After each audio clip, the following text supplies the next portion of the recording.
नमस्कार, आप सभी का फिल्मी वृत्तांत पर स्वागत है। महान अभिनेता दिलीप कुमार अब इस दुनिया में नहीं हैं, लेकिन वह अपने शानदार अभिनय से हमेशा सभी के दिलों में जिंदा रहेंगे। दिलीप साहब ने एक से बढ़कर एक बेहतरीन फिल्मों का तोहफा दिया है, लेकिन उनकी कई फिल्में ऐसी भी थीं जो दुर्भाग्य से पर्दे तक नहीं पहुंच पाई थीं। वैसे तो दिलीप साहब की ऐसी कई फिल्में थीं जो पूरी नहीं हो सकी थीं, लेकिन आज हम इस वीडियो में दिलीप साहब की एक ऐसी अधूरी फिल्म के बारे में चर्चा करेंगे जो उनकी ड्रीम प्रोजेक्ट थी और उन्होंने अभिनय करने के साथ साथ फिल्म को लिखा भी था और निर्देशित भी किया था। तो आप लोगों से निवेदन है, कृपया वीडियो को लाइक और शेयर करें और चैनल को सब्सक्राइब करके बेल आइकन अवश्य दबा दें और इस वीडियो के अंत तक बने रहें। हम जिस फिल्म की बात कर रहे हैं उसका नाम है कलिंग। इस फिल्म का निर्माण साल 1992 में दिव्या सिटीजन प्रोडक्शन के बैनर तले हो रहा था, जिसे सुधाकर बोकाड़े और दिलीप साहब की पत्नी शायरा बानो के द्वारा निर्मित की जा रही थी। सिटीजन दिलीप कुमार की प्रोडक्शन कंपनी का नाम था। उसी के बैनर तले उनकी गंगा जमुना बनाई गई थी और दिव्या बोकाड़े की प्रोडक्शन कंपनी थी। सुधाकर बोकाड़े उस समय एक प्रमुख निर्माता थे, जिन्होंने साल 1990 में आई इज्जतदार और साल 1991 में आई साजन जैसी सफल फिल्मों का निर्माण किया था।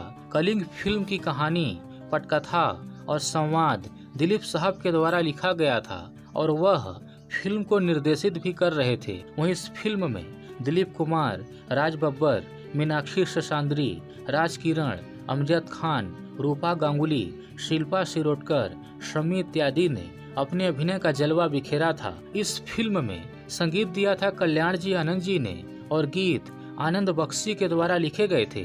अगर कलिंग की कहानी की बात की जाए तो यह कोई ऐतिहासिक फिल्म नहीं थी, बल्कि इस फिल्म में दिलीप साहब एक जज की भूमिका में थे जो जस्टिस कलिंग के नाम से जाने जाते थे, जबकि राज बब्बर और राज किरण दिलीप साहब की बेटों की भूमिका में थे, जो इससे पहले साल 1983 में आई फिल्म मजदूर में भी दिलीप साहब के बेटों की भूमिका में दिखाई दिए थे। कलिंग फिल्म की शूटिंग 70% तक पूरी हो चुकी थी। हालांकि इसके शूटिंग में काफी लंबा वक्त लग रहा था। साल 1991-92 में यह फिल्म बननी शुरू हुई थी और लगभग 4-5 साल बाद साल 1996 में रद्द कर दी गई थी।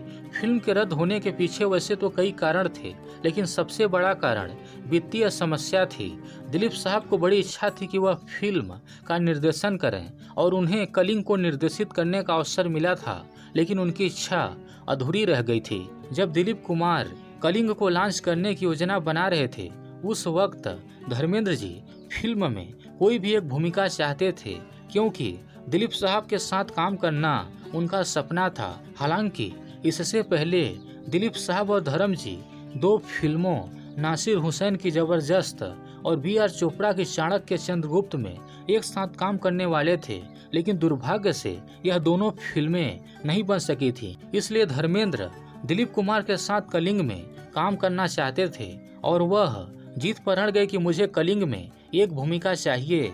दिलीप साहब और धर्म जी एक दूसरे का बहुत सम्मान करते थे, इसलिए दिलीप साहब ने कहा कि उनकी उपयुक्त कोई भूमिका नहीं है, शायद उन्हें जस्टिस कलिंग की भूमिका निभानी चाहिए, जिसे खुद दिलीप कुमार निभा रहे थे। दिलीप साहब के समझाने पर धर्म जी मान गए, लेकिन उन्होंने कहा कि अगर मेरे लायक कोई भूमिका नहीं है तो आप सनी देओल को फिल्म में ले लीजिए। इस बार दिलीप साहब धर्म जी की बात नहीं टाल सके और एक भूमिका के लिए सनी देओल को साइन कर लिया। सनी देओल के अपोजिट मीनाक्षी ससांद्री थीं। दोनों की जोड़ी घायल फिल्म में खूब पसंद की गई थी, लेकिन सनी देओल उस वक्त एक व्यस्त अभिनेता थे और कलिंग फिल्म के निर्माण में देरी हो रही थी, या यूं कहें कि बहुत धीरे धीरे निर्माण हो रहा था। इसलिए सनी देओल डेट्स की समस्याओं की वजह से फिल्म को छोड़ दिया। दिलीप साहब ने भी सनी देओल को सलाह दिया कि आप कलिंग के लिए समय बर्बाद न करें, आप मौजूदा समय में बुलंदियों पे हैं, इसलिए अधिक से अधिक फिल्मों में काम करिए जिसमें आपका मुख्य भूमिका हो। बाद में सनी देओल के जगह नए अभिनेता अमितोष मान को ले लिया गया था। मीनाक्षी ससांद्री की कलिंग एकमात्र फिल्म है जो रिलीज नहीं हुई थी। बता दें कि दिलीप कुमार और सनी देओल 2 फिल्मों में एक साथ काम करने वाले थे।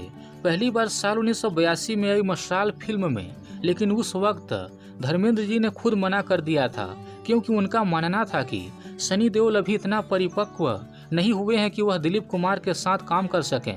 हालांकि यह धर्मेंद्र जी का दिलीप कुमार के प्रति प्यार था, जिसके बाद मशाल में सनी देओल के जगह पर अनिल कपूर को ले लिया गया था और दूसरी बार कलिंग फिल्म में दोनों एक साथ काम करने वाले थे। लेकिन दुर्भाग्य से यहाँ भी बात नहीं बन सकी थी। इस फिल्म में अमजद खान ने भी महत्वपूर्ण भूमिका निभाया था, यहाँ तक कि उन्होंने अपना काम भी पूरा किया था और डबिंग भी पूरी कर ली थी। अगर यह फिल्म रिलीज हुई होती तो अमजद खान की प्रमुख आखिरी फिल्म साबित हुई होती और दिलीप कुमार के साथ पहली फिल्म होती। हालांकि इससे पहले दिलीप कुमार और अमजद खान नासिर हुसैन की फिल्म जबरदस्त में काम करने वाले थे, जो बनी नहीं। इसके अलावा गुलशन राय और सुभाष घई द्वारा निर्मित फिल्म विधाता में भी एक साथ काम करने वाले थे, लेकिन यहाँ भी बात नहीं बन सकी थी। कलिंग में राज किरण भी प्रमुख किरदार में थे, लेकिन फिल्म के निर्माण के दौरान वह अचानक गायब हो गए थे। दिलीप साहब राज किरण को हमेशा अपने बेटे के तरह मानते थे, इसलिए राज किरण के गायब होने से वह बहुत चिंतित हो गए। उन्होंने राज किरण को खोजने के लिए भारत के हर हिस्से का भ्रमण किया, लेकिन दिलीप साहब को राज किरण का कहीं पता नहीं चला। दिलीप साहब राज किरण को इसलिए नहीं खोज रहे थे क्योंकि उन्हें अपनी फिल्म पूरी करनी थी, बल्कि वह उनको अपना बेटा मानते थे, इसलिए खोज रहे थे। क्योंकि कलिंग तो राज किरण के गायब होने से पहले ही अटक चुकी थी। उस वक्त दिलीप साहब को राज किरण का कहीं पता नहीं चला। हालांकि कहा जाता है कि 20 साल बाद साल 2016 में राज किरण को कैलिफोर्निया के एक अस्पताल में देखा गया था। इसका खुलासा राज किरण के साथ कर्ज फिल्म में काम कर चुके ऋषि कपूर ने किया था। दिलीप साहब फिल्म में जस्टिस कलिंग की भूमिका निभा रहे थे। उनकी भूमिका बहुत ही दमदार थी।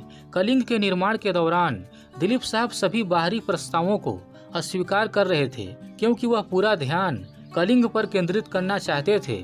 उन्होंने फैसला किया था कि वह कलिंग को पूरा करने के बाद दूसरों की फिल्मों में काम करेंगे, लेकिन दुर्भाग्य से दिलीप साहब की ड्रीम प्रोजेक्ट वाली फिल्म पूरी नहीं हो सकी थी।